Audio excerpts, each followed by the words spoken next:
الله فلا مضل له ومن يضلله فلا هادي له ونشهد أن سيدنا وسندنا وحبيبنا ومولانا محمدا عبده ورسوله أرسله بالحق بشيرا ونذيرا وداعيا إلى الله بإذنه وسراجا وقمرا منيرا. أما بعد فقد قال الله تعالى في كلامه المجيد وفي فرقانه الحميد: أعوذ بالله من الشيطان الرجيم. بسم الله الرحمن الرحيم.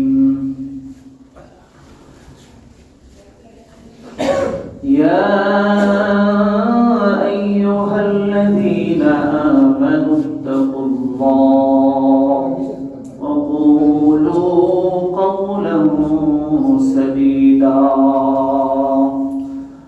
وقال النبي صلى الله عليه وسلم: من علم علما فله أجر من عمل به لا ينقص من أجره، أو كما قال عليه الصلاة والسلام.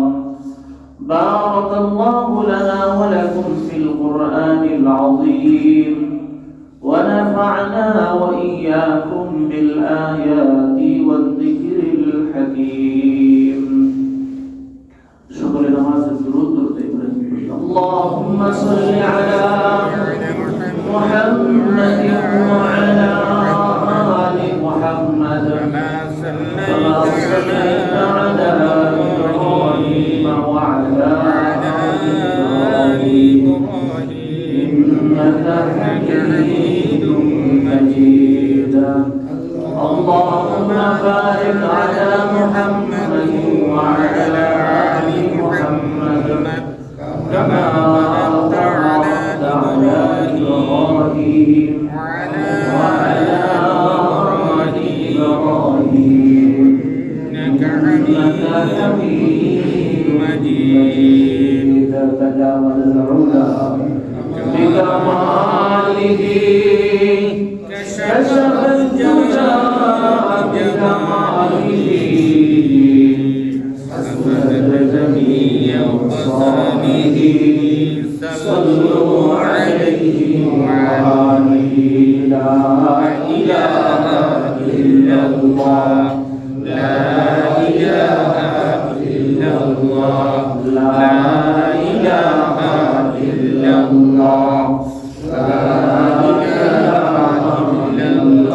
الله لا إله إلا الله لا إله إلا الله لا إله إلا الله لا إله إلا الله لا إله إلا الله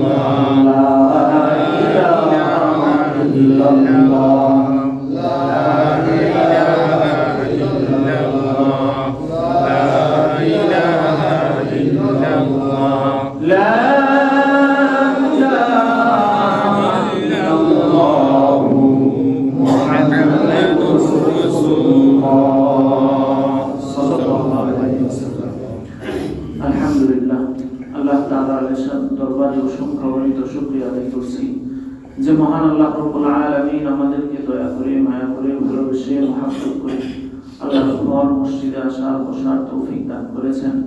এজন্য অন্তর থেকে বলি আলহামদুলিল্লাহ। আলহামদুলিল্লাহ। সম্মানিত হাজিরিন, আজকে আমার আলোচনার বিষয় মৃত্যুর পরেও যে সমস্ত আমলের সওয়াব জারি থাকে, মৃত্যুর পরেও যে সমস্ত আমলের সওয়াব জারি থাকে, চলমান থাকে। এই বিষয়কে সামনে রেখে কোরআন হাদিস থেকে কিছু কথা বলার চেষ্টা করব। আল্লাহ তাআলা আমাদেরকে আমলের নিয়তে বলার এবং শোনার তৌফিক দান করুন। আমিন। সম্মানিত হাজিরিন, মানুষের আমল দুই ধরনের। মানুষের আমল দুই প্রকারের। এক নম্বর আমল হচ্ছে এমন আমল যে আমলটা মৃত্যুর সাথে সাথে যার সওয়াব বন্ধ হয়ে যায়। যেমন আমি রোজা রাখলাম, রোজা রাখার পরে এটা আমি যতদিন পর্যন্ত জীবিত আছি, যতদিন রোজা রাখবো ততদিনই এটার সওয়াব। মরণের পরে এটার সওয়াব বহমান থাকবে না। নামাজ পড়লাম, এই নামাজের সওয়াব, মারা গেলাম, শেষ। অনুরূপ ভাবে অসংখ্য ইবাদত আছে যেগুলোর সওয়াব দুনিয়াতেই শেষ হয়ে যায়, অর্থাৎ বন্ধ হয়ে যায়। আমার মৃত্যুর সাথে সাথে এগুলোর সওয়াব বন্ধ। দুই নম্বর আমল হলো এমন কিছু আমল যে আমলগুলো করলে পরে দুনিয়াতে যতদিন আছি ততদিন সওয়াব পাবো, মৃত্যুর পরেও এটার সওয়াব চলমান থাকবে। সুবহানাল্লাহ।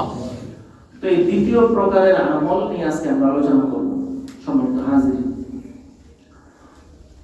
এমন অনেক আমল আছে গুরুত্বপূর্ণ যেগুলো সাধারণত আমরা করে থাকি, আমাদের কাছে পরিচিত।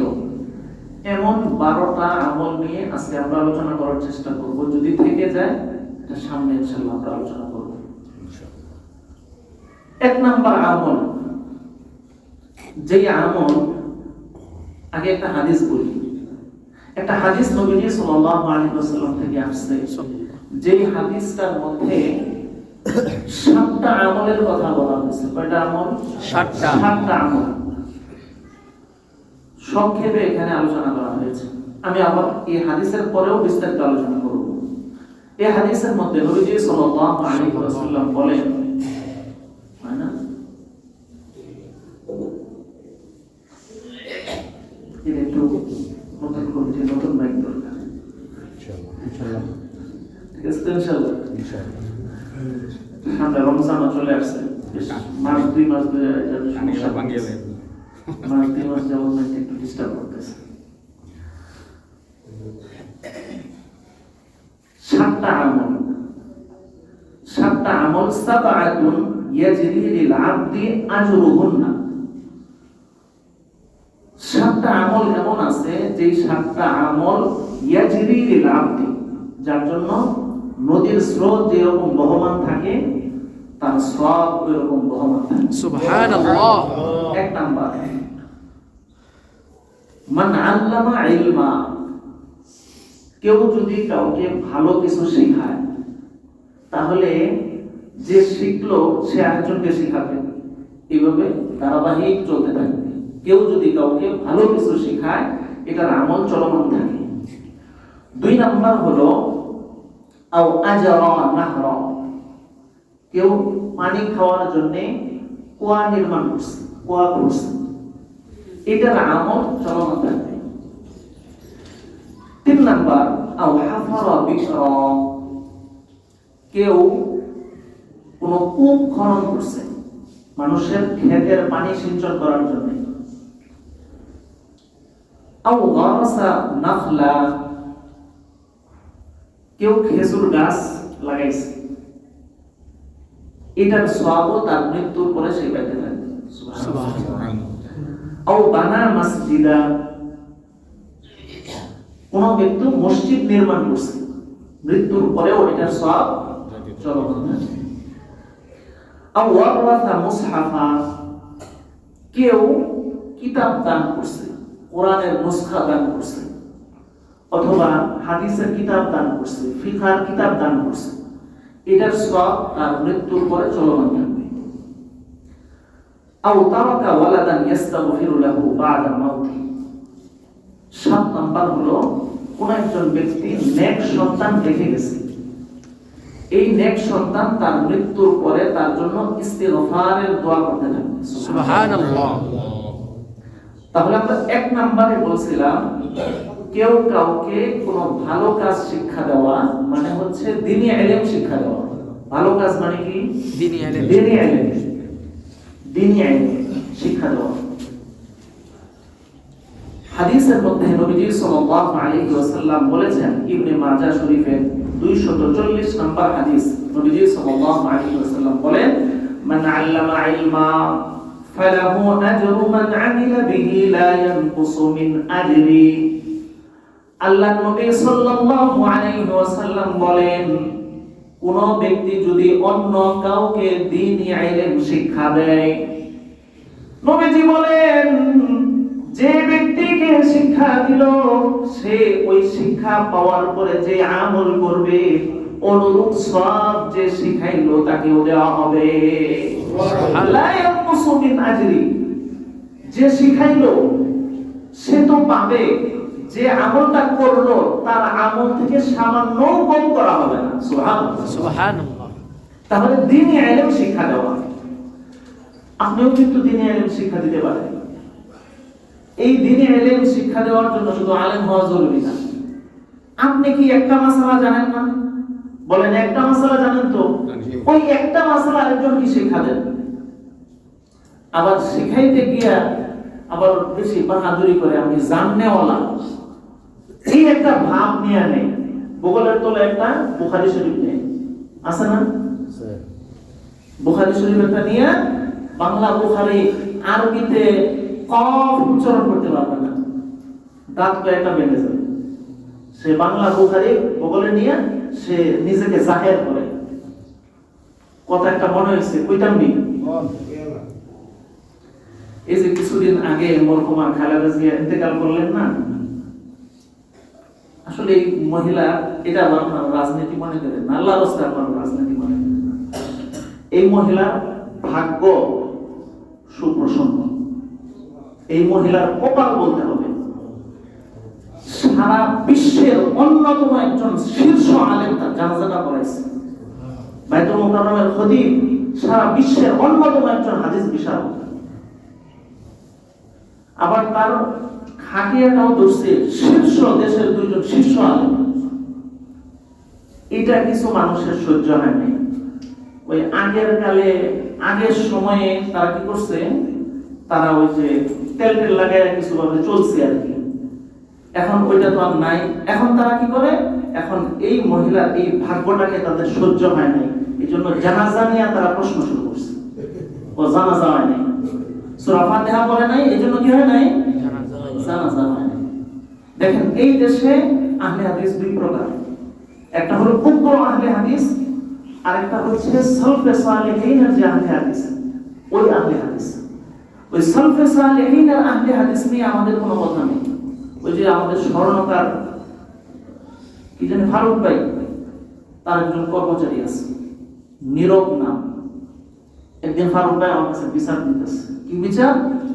যে এই ছেলে এমনি করে কেমনে জানি নামাজ পড়ে, হাত উঠায়, আহলে হাদিসের মতো আর কি। আমি বললাম, এটা নিয়ে ওনার অভিযোগ। আমি বললাম, ভাই এগুলো নিয়ে আর কোনো বাড়াবাড়ির দরকার নেই, এটাও হাদিসে আছে, ওইটাও হাদিসে আছে। তার কাছে মনে হচ্ছে ওইটা উত্তম করতে দেন, ওটা নিয়ে বাড়াবাড়ির দরকার নেই। বাড়াবাড়ি কোনটা? যে তুমি আমিন পিছনে জোরে কও নাই, নামাজ হয় নাই, এটা হলো বাড়াবাড়ি। এগুলোর দেশে সাইজ করা মসজিদের মধ্যে এসে গেলজাম করে, কথা ঠিক না ঠিক? একজন একটা আমল করে, হাদিসের মধ্যে আছে, কোরআনে আছে, করো, এটা নিয়ে কোনো বাড়াবাড়ির দরকার নেই। কথা কি বুঝে আসছে? বাড়াবাড়িটা যখন করে তখন এটা সমস্যা। দেখেন কোরআনুল কারীম হাদিসের মধ্যে আসছে, লা লা সালাতা লিমান লাম ইয়াকরা বিসূরাতিল ফাতিহা। কোন নামাজে যদি সূরা ফাতিহা না পড়ে তাহলে ওই নামাজ হবে না, এটা সহিহ হাদিস। এটা কি সহিহ হাদিস? যেই নামাজে সূরা ফাতিহা নাই ওই নামাজ হয় নাই, এটা হাদিসের কথা। এই হাদিস আয়না লাগাইছে নামাজের, এই হাদিস লাগাইছে জানাজার মধ্যে। কথাটা বুঝলেন? কথাটা জানাজার মধ্যে লাগাইছে নামাজের হাদিস। মাসআলা হলো যে কোন নামাজ, মাসআলাটা ক্লিয়ার করি, কোন নামাজ যদি সূরা ফাতিহা না থাকে কোন নামাজে ওই নামাজ হবে না। এই জন্যই আমরা যখন নামাজের ওয়াজিব করি তখন তার মধ্যে এক নম্বরে আছে কি আলহামদুলিল্লাহ শরীফ পুরা পড়া এক নম্বরে আছে। আচ্ছা, ইমামের পিছনে যখন নামাজ পড়েন তখন কি আপনারা সূরা ফাতিহা পড়েন? তাহলে নামাজ হয় ওই যে নিয়ত করছেন ইমামের নামাজ আমার নামাজ হয়ে গেছে। সূরা ফাতিহা তো হচ্ছে, আপনি যখন একাকী নামাজ পড়বেন তখন আপনাকে অবশ্যই সূরা ফাতিহা পড়তে হবে, নিজের জবানে পড়তে হবে। ইমামের পিছনে পড়ছেন, ইমামেরটা আপনারটা। এটা আহনাফের হানাফি মাযহাবের এই ফতোয়া, এটাই কথা। এখন জানাজার নামাজ মানে কি? দোয়া। জানাজা মানে কি? দোয়া। দোয়া, জানাজাটাই হলো দোয়া। জানাজার মানে কি? দোয়া। দোয়া। এটা কিন্তু স্বাভাবিক যে আমরা নামাজ পড়ি এরকম নামাজ না, এটা দোয়া। এখন দোয়ার মধ্যে যদি নামাজের হাদিস লাগান এটা হইল? আচ্ছা, একটা কথা, আপনি যেটা মানেন ওটা মানতে থাকেন।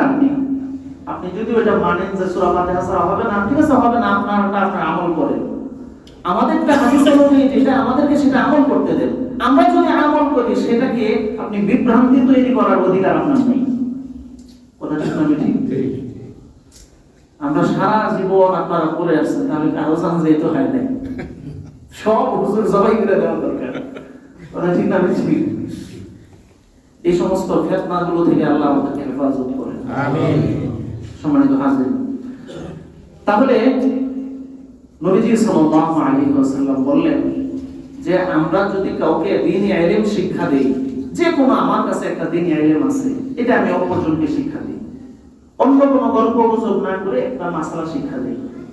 এক জায়গায় বসি, আমার দোকানের সাথে আমার দোকানের মধ্যে একটা মাসআলার কিতাব রাখি, আমার ওযু, গোসল, নামাজ, এই সমস্ত যে মাসআলাগুলো আছে, আমার দৈনন্দিন যে প্রয়োজনীয় মাসআলা, এই মাসআলাগুলো বিভিন্ন কিতাব পাওয়া যায়, এগুলো আমরা কিনে আমাদের কাছে রাখি, সুযোগ পাই পড়ি। আহকামে জিন্দেগি একটা কিতাব আছে, মাওলানা এটিএম হেমায়েতুদ্দিন সাহেব লিখছেন, যাত্রাবাড়ি মাদ্রাসার বড় মুহাদ্দিস, এটা জনগণের জন্য লিখছেন। একটা মানুষের চলতে গিয়ে স্বাভাবিক যে মাসআলাগুলো লাগে এর মধ্যে আছে, আমরা এটা কিনতে পারি। সম্মানিত হাজির, তাহলে এক নাম্বার হলো একজনকে দ্বীনি ইলম শিক্ষা যদি আমি দেই, তাহলে এই এর সওয়াব আমাদের মৃত্যুর পরেও জারি থাকবে। সুবহানাল্লাহ। দুই নাম্বার আমল নহর জারি করা, অর্থাৎ খাল খনন করা। খাল খনন করা একটা প্রজেক্ট ছিল না এক সময়? এই খাল খনন বাংলাদেশের জন্য এটা খুব বেশি জরুরি। এই যে বন্যার সময় পানিতে আমরা ডুবি কেন? এই যে এই সমস্ত কারণে, সব নগরায়নের কারণে। সব জায়গায় নগরায়ন করা যাবে না, সব জায়গায় শুধু শহর বানাইলে এটা হবে না। কি করতে হবে? কিছু জায়গায় খাল নির্মাণ করতে হবে, পানি যেন যাওয়া আসা করতে পারে। অন্যথায় ফেনীর মতন, নোয়াখালীর মতন সব ডুবে যাবে যখন পানি আসবে। এই খাল খনন করা, খাল খনন করলে কি হবে? এতে মানুষের ক্ষেত খামার, আলু ক্ষেত, ধান ক্ষেত, যত ক্ষেত আছে সব পানি যাবে। এই যে আপনি খালটা খনন করে দিলেন, এটার সওয়াব যতদিন পর্যন্ত আপনার খাল থেকে পানি মানুষ নিবে ততদিন পর্যন্ত আপনার আমলনামায় সওয়াব লেখা হবে। সুবহানাল্লাহ। তিন নাম্বার, খাবার পানির জন্য কূপ খনন করা। ওই যে আগে কুয়া খনন করত, দেখছেন? এই কুয়া, এখন তো আর কুয়া নাই, এখন কি করবেন? এই হাদিসটাই হবে ওই যে আপনারা যে পানি টিউবওয়েল বা যে কোনো কল নির্মাণ করা, যেখান থেকে পানি খাওয়া হবে।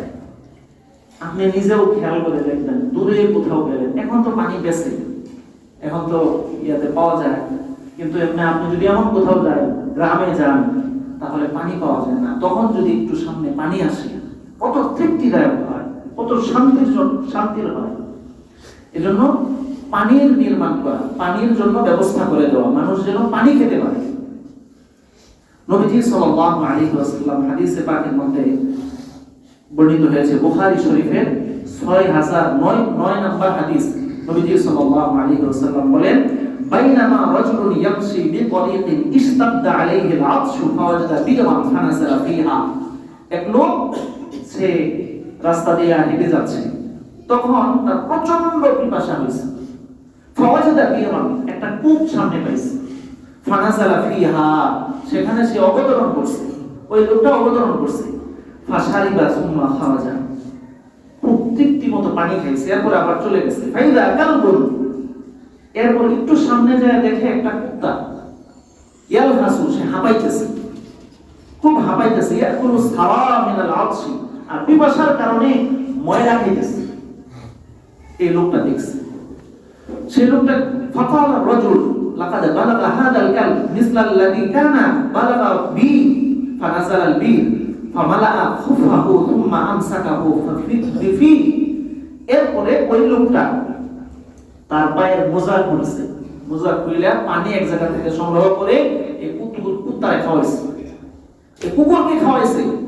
খাওয়ানোর পরে ফাসাকাল কালবা ফাশাকারাল্লাহু লাহু ফাগাফারা লাহু, এই কুত্তা তার ভাষায় আল্লাহর কাছে এই ব্যক্তির ক্ষমার জন্য দোয়া করছে, আল্লাহর শুকরিয়া আদায় করছে। তখন এই ঘটনা যখন নবীজি সাল্লাল্লাহু আলাইহি ওয়াসাল্লাম সাহাবায়ে কেরামকে শোনাইতেছে যে এরকম একটা লোক ছিল, এই কাজগুলো করছে, যখন এটা সাহাবায়ে কেরামকে শোনায়, ক্বালু ইয়া রাসূলুল্লাহ, সাহাবায়ে কেরাম তখন লাফ দিয়ে বলে উঠছে, ইয়া রাসূলুল্লাহ, ইয়া রাসূলুল্লাহ, ওয়া ইন্না লানা ফিল বাহাইমি আজরা, আমরা যদি এই প্রাণীগুলোকে, যত সব জন্তুকে উপকার করি, পানি খাওয়াই, তোমার কি সওয়াব আছে? তখন নবীজি সাল্লাল্লাহু আলাইহি ওয়াসাল্লাম বলেন, নাআম ফি কুল্লি যাতি কাবাদিন রুতবিন আজরুন, প্রত্যেক জীবন্ত প্রাণীকে তুমি যদি উপকার করো তাহলে তার জন্য তোমাকে আল্লাহ তাআলা নেক আমল দিয়ে দিবে। সুবহানাল্লাহ। সেটা মানুষ হোক, কুকুর হোক, ছাগল হোক, ভেড়া হোক, গরু হোক, যাই হোক না, আল্লাহ তাআলা তার বিনিময়ে কি দিবেন? নেক আমল। আর একটা ঘটনা মনে হয়েছে, পাকিস্তানের তারিক জামিল সাহেব দামাত বারাকাতুহুম, তিনি এই ঘটনা তার কিতাবের মধ্যে লিখছেন। এক লোক মারা গেছে, এক বড় বুজুর্গের সোহবতে থাকতেন, পীর সাহেবের মুরিদ। লোকটা মারা যাওয়ার পরে এবার তাকে ওই পীর সাহেব স্বপ্ন দেখছে, ভালো মানুষ ছিলেন। তখন স্বপ্নে জিজ্ঞেস করতেছে যে তোমার সাথে আল্লাহ তাআলার আচরণ কেমন হয়েছে, তোমার সাথে আল্লাহ তাআলা কেমন আচরণ করছেন? বলতেছে যে হুজুর, আল্লাহ তো আমাকে সবই মাফ করে দিতেছেন, আমার আমল আল্লাহ তাআলা খুশি, তবে কিছু আমলের কারণে আমাকে আল্লাহ তাআলা কিছুদিন শাস্তি দিবেন, এরপরে আমাকে জান্নাত দান করবেন। ঘুম ভেঙে গেছে না। আরেকটা স্বপ্ন, এই স্বপ্নের মধ্যে আরেকটা কথা বলছে যে হুজুর, এই অল্প আমলের জন্য আমার সন্তান যদি আমার জন্য দোয়া করে, তাহলে রাসূল বলছিলেন, আপনার কাছ থেকে শুনছিলাম রাসূলের হাদিস, সন্তান যদি বাবার জন্য, মায়ের জন্য দোয়া করে, সেই দোয়া কবুল। আপনি দয়া করে আমার সন্তানকে বলবেন যে আমার সন্তান যেন আমার জন্য একটু দোয়া করে, দান করে, তাহলে আল্লাহ তাআলা আমাকে মাফ করে দিবে। এবার ঘুম ভেঙে গেছে, খুঁজতে শুরু করছে এই লোকের বাড়ি কোথায়, তার সন্তান কোথায় আছে। খুঁজতে খুঁজতে এক বাজারে গেছে, বাজারে খোঁজ নিয়েছে। খোঁজ নেওয়ার পরে বলছে, আপনি এমন একজনকে খুঁজতেছেন যে এই লোকটা যে একটা মেয়ে মাত্র, কিন্তু এই মেয়েটা ভালো উপার্জন করে না, খারাপ কাজ করে উপার্জন করে, খারাপ কাজ করে উপার্জন করে, এমন মহিলাকে আপনি খুঁজতেছেন। ও বলো কোথায় আছে? বলছে অমুক জায়গায় যান, আপনি যাই খুঁজে পাবেন। খুঁজতে খুঁজতে খুঁজতে মানুষের কাছে জিজ্ঞেস করতে করতে এমন অবস্থায় গিয়ে পৌঁছে যে একটা বড় পুকুরের মধ্যে এই মহিলা, যে লোকটা মারা গেছে তার মেয়ে, এই মেয়েটা গোসল করতেছে। গোসল করার পরে এবার পর্দার সাথে দূর থেকে ডাক দিছে, মা তোমার বাবা তো মারা গেছে। হ্যাঁ, আমার বাবা মারা গেছে। তো কি হয়েছে? তো তোমার বাবা আল্লাহ তাআলার শাস্তির সম্মুখীন হয়ে গেছে, তুমি যদি তোমার বাবার জন্য কিছু দান করো তাহলে আল্লাহ তাআলা তোমার বাবাকে ক্ষমা করে দিবে। এবার সে তাচ্ছিল্যতার সাথে কথা বলতেছে, তাচ্ছিল্যতার সাথে বুজুর্গের সাথে কথা বলতেছে, খুব তাচ্ছিল্যতার সাথে কথা বলতেছে। তখন বুজুর্গ মনের মধ্যে কষ্ট পাইতেছে, কিন্তু তার সোহবতে থাকছে মায়া, মায়ার কারণে আবারও বলতেছে, মা তুমি তোমার বাবার জন্য কিছু দান করো। এবার পানির মধ্যে থেকে এই মহিলা ওই বুজুর্গের শরীরের দিকে পানি নিক্ষেপ করছে, যান বেটা তোর দিকে পানি নিক্ষেপ করলাম, এটাই আমার বাবার জন্য দান করলাম। এই মুরব্বী, এই বুজুর্গ কষ্ট পেয়ে যে আমাকে তাচ্ছিল্যতার সাথে পানি দিয়ে পর্যন্ত ভিজাই দিল, চলে গেছে, মনে কষ্ট নিয়ে চলে গেছে। পরের দিন রাত্রে আবার ঘুমাইছে, আবার স্বপ্ন দেখছে। এবার স্বপ্নের মধ্যে বুজুর্গ তার সোহবত প্রাপ্ত ওই ব্যক্তিকে আবার স্বপ্ন দেখে যে ওই বুজুর্গের সোহবত প্রাপ্ত ব্যক্তি জান্নাতের মধ্যে দৌড়াইতেছে। তখন তাকে জিজ্ঞেস করে, ব্যাপার কি, তোমাকে হাস্যোজ্জ্বল দেখা যায়, তোমাকে হাস্যোজ্জ্বল দেখা যাইতেছে, তুমি জান্নাতের মধ্যে বিচরণ করতেছো, তোমাকে তো গতকালকে আমি দেখলাম কিছুটা আযাবের মধ্যে রয়েছো, তোমার সন্তান তো তোমাকে কিছু দান করে নাই, তোমার সন্তান তো তোমাকে কিছু দান করে নাই, যেই দানের কারণে আল্লাহ তোমাকে ক্ষমা করে দিবে, অথচ তুমি আজকে এত সুন্দর জান্নাতের মধ্যে দৌড়াইতেছো, খেলতেছো, হাস্যোজ্জ্বল দেখা যায়। এবার বুজুর্গ স্বপ্নের মধ্যে দেখতেছে সোহবত প্রাপ্ত ব্যক্তি বলতেছে, হযরত আপনি জানেন না আমার সন্তান আমার জন্য দান ঠিকই করছে, কিন্তু আপনি টের পান নাই। বুজুর্গ যখন আপনার কাছে আমার সন্তান পানি নিক্ষেপ করেছে, তখন এমন জায়গায় পানিটা পড়েছে যেই জায়গার মধ্যে একটা পোকা দীর্ঘদিন যাবত পিপাসার্ত অবস্থায় ছিল। এই পানিটা পাইছে, পানিটা খেয়ে ওই পোকাটা আমার জন্য দোয়া করছে, যে পানিটা দিছে তার বাবা মাকে যেন মাফ করে দেওয়া হয়, ওই পোকার দোয়ার বরকতে আল্লাহ তাআলা আমাকে মাফ করে দিছে। সুবহানাল্লাহ। তারেক জামান সাহেব বর্ণনা লিখছেন। সম্মানিত হাজিরিন, এই জন্য যে কোনো দান, যে কোনো আপনি যে আমলটাই করেন, যে কোনো দান করেন, এই যে পানিটা দিছে, পানি পান করছে পোকা, কে পান করছে? পোকা পান করছে। এই পোকা পানি পান করে দোয়া করছে, আল্লাহ মাফ করে দিয়েছে। এজন্য মানুষকে যদি আপনি পানির ব্যবস্থা করে দেন, তাহলে কি পরিমাণ সওয়াব। পোকার দ্বারাই যদি আল্লাহ তাআলা জাহান্নাম থেকে জান্নাতে দেয়, মানুষকে যদি পানি পান করে, তাহলে তার সওয়াব কত দূর হবে। আল্লাহু আকবার বলেন। আল্লাহু আকবার।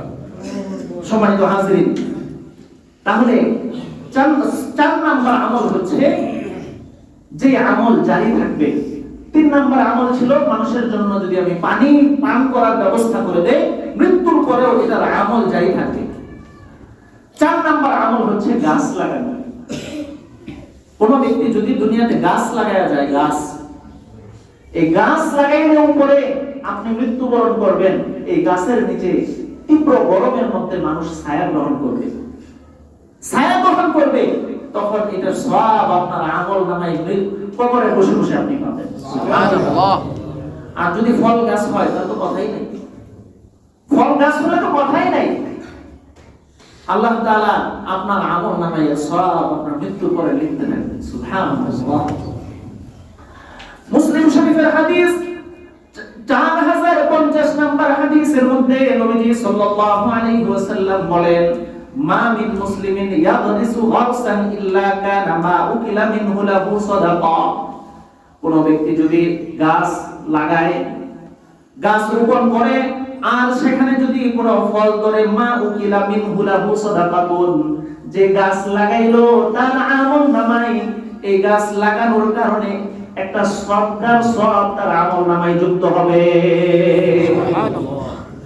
নবী সাল্লাল্লাহু আলাইহি ওয়াসাল্লাম আরো বলেন, ওয়াসুরিকা মিনহু লাহু সাদাকাতুন, চোর যদি চুরি করেও এখান থেকে ফল খায়, যে গাছটা রোপণ করছে তার আমল নামায় এর সওয়াব লিখিত হইতে থাকবে।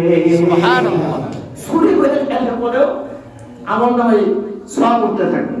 ছোটবেলায় আমরা কি করতাম, গ্রামে শীতকালে না গরমকালে, বড়ই কোন কালে হয়? গরমকালেই তো হয় নাকি? শীতকালে হয়।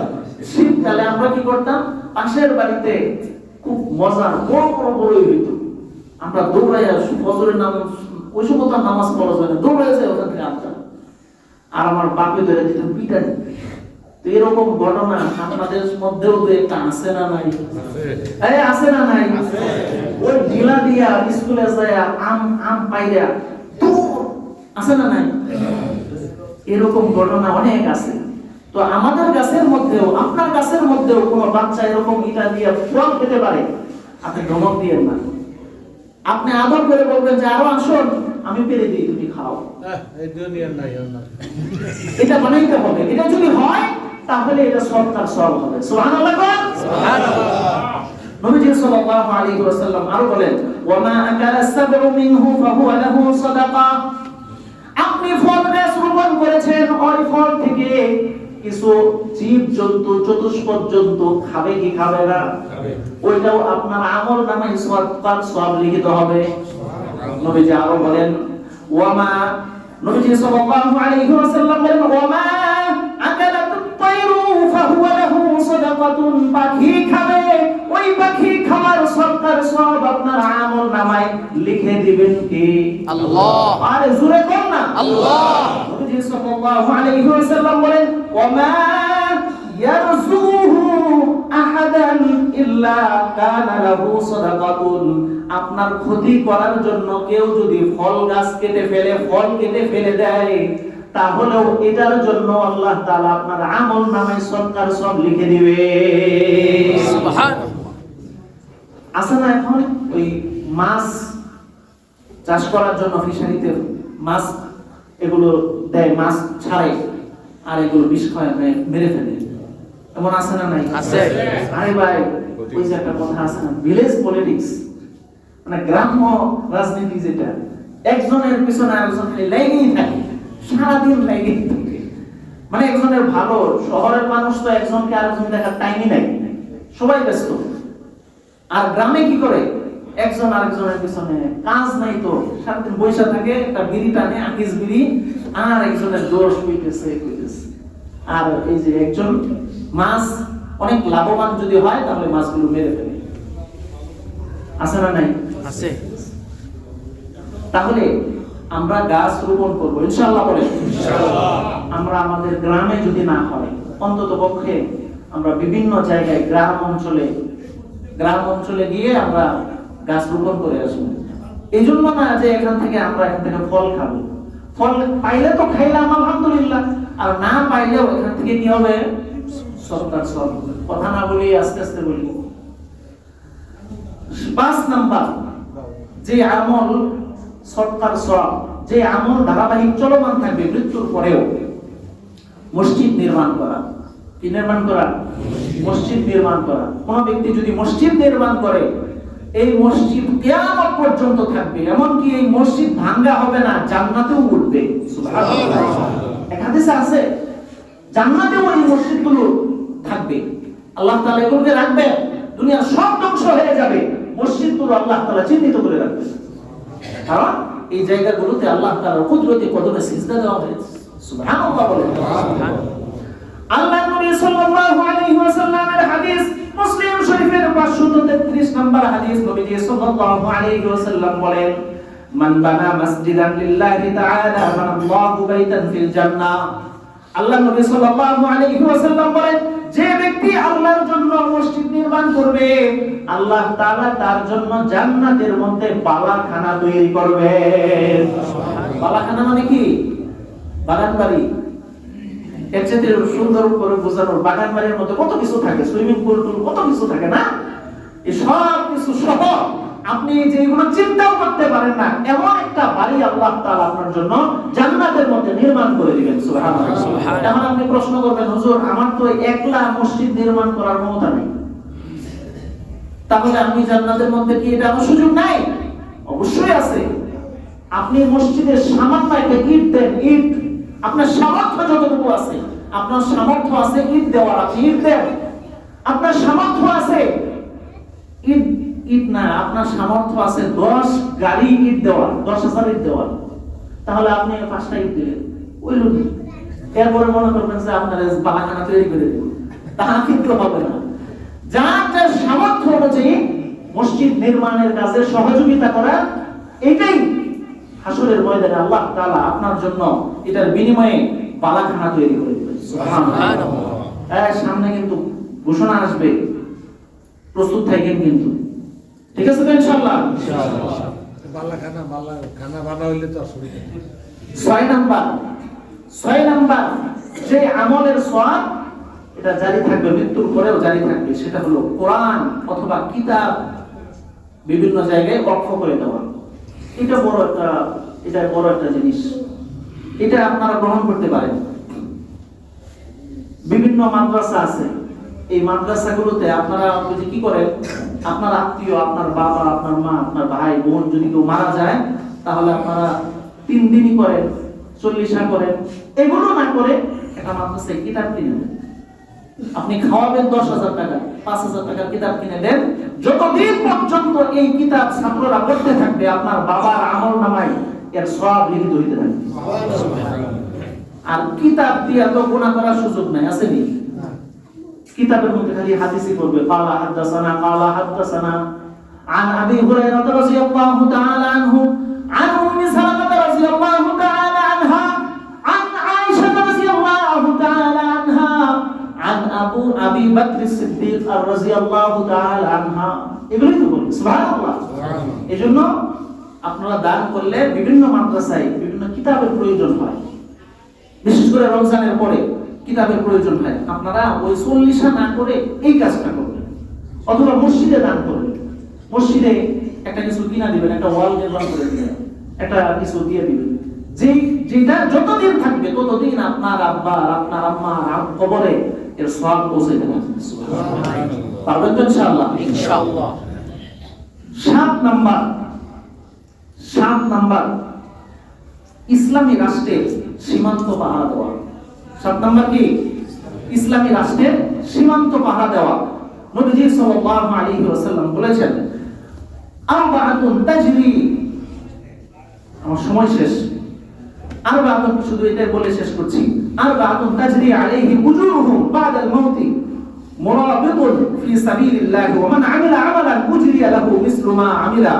নবীজি সাল্লাল্লাহু আলাইহি ওয়াসাল্লাম বলেন, 4টা এমন আমল আছে যে 4টা আমল মৃত্যুর পরেও এটা জারি থাকে।